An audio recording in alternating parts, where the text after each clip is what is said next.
Oi, gente, boa tarde, tudo bem? Então, eu vim nesse vídeo aqui para esclarecer um post que a gente fez ontem a respeito dos documentos básicos para iniciar esse processo de regularização aqui em Portugal. Eu acho que a legenda nem sempre é suficiente para se aprofundar sobre o tema, então eu estou aproveitando para repassar algumas informações, incluir mais algumas informações, que eu acho bacana para vocês entenderem bem como é que funciona isso. Então vamos lá.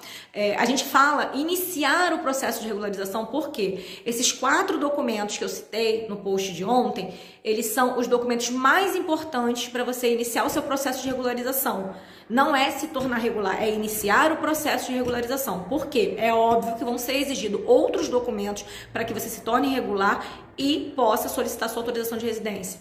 Então, o foco agora é nesses 4 documentos principais, tá? No primeiro momento, que realmente você precisa ter para, inclusive, conseguir trabalho na maior parte dos casos, porque as empresas só contratam quem tem aqueles documentos. Algumas ainda consegue ser contratado com menos documentos, mas em geral a maior parte das empresas exigem que você tenha os 4 documentos. Então vamos falar de um por um. Primeiro, o NIF. O NIF é como se fosse o nosso CPF no Brasil, eles chamam aqui de número de contribuinte, tá?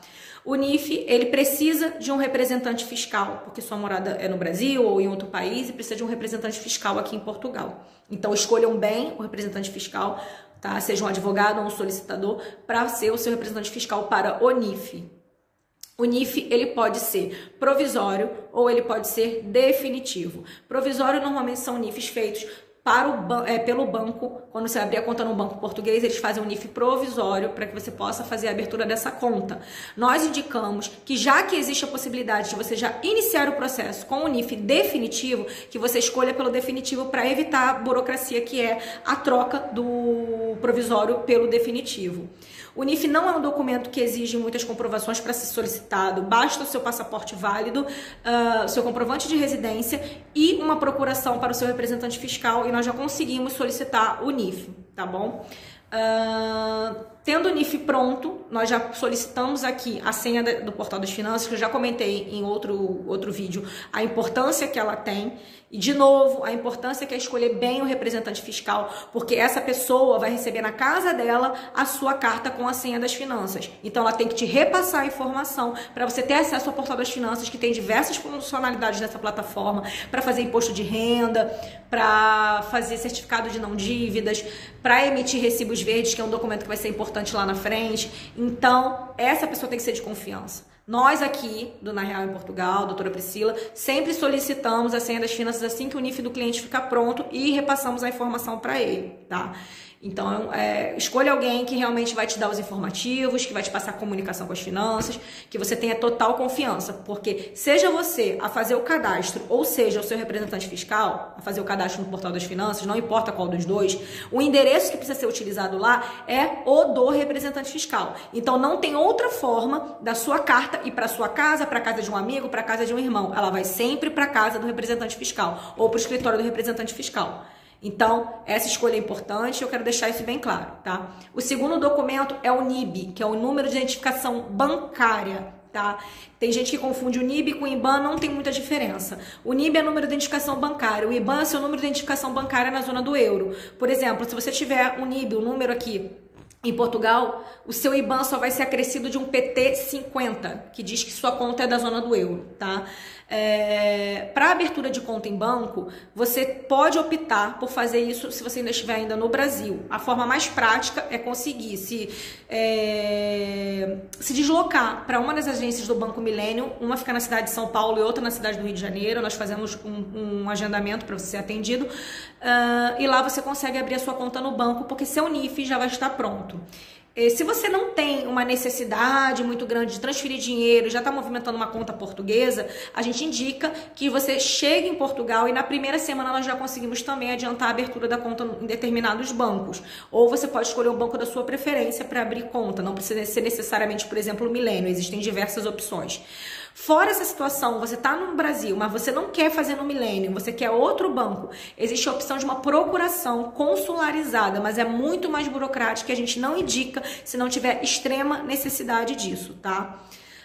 Tendo o NIF e o NIB, né, que eu já expliquei que é o número de identificação bancária, você já pode solicitar a sua abertura de atividade econômica, tá? O que é abertura de atividade econômica? Ela lembra um pouco o MEI no Brasil, mas não é bem isso, tá?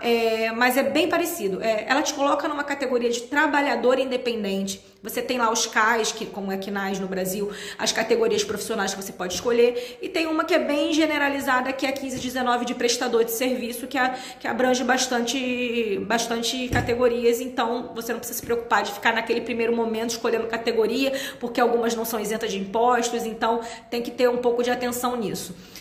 Com a abertura de atividade econômica, você já pode, inclusive, se candidatar a vagas de emprego, porque aqui as empresas elas têm filosofias diferentes. Algumas só contratam com contrato de trabalho, outras contratam como como prestador de serviços. Outras têm as duas opções. Enfim, você pode trabalhar tanto de forma independente como de forma independente, prestando serviço para uma empresa ou para uma pessoa, e isso também possibilita que você se regularize em Portugal como um trabalhador independente, tendo a sua abertura de atividade econômica aberta, tá? Um ponto interessante dessa abertura de atividade econômica é que ela te dá 1 ano de isenção de segurança social. Você fica isento de pagar a segurança social durante o período de 1 ano a partir da abertura da atividade econômica. E é mais um motivo que a gente indica que você chegue primeiro em Portugal para fazer essa abertura, para você poder se beneficiar desses meses que você tem de isenção. Se você abre em abril, se você abre no Brasil e ainda não tem a previsão de vinda, você vai comendo meses e você não se beneficia totalmente dessa facilidade, tá?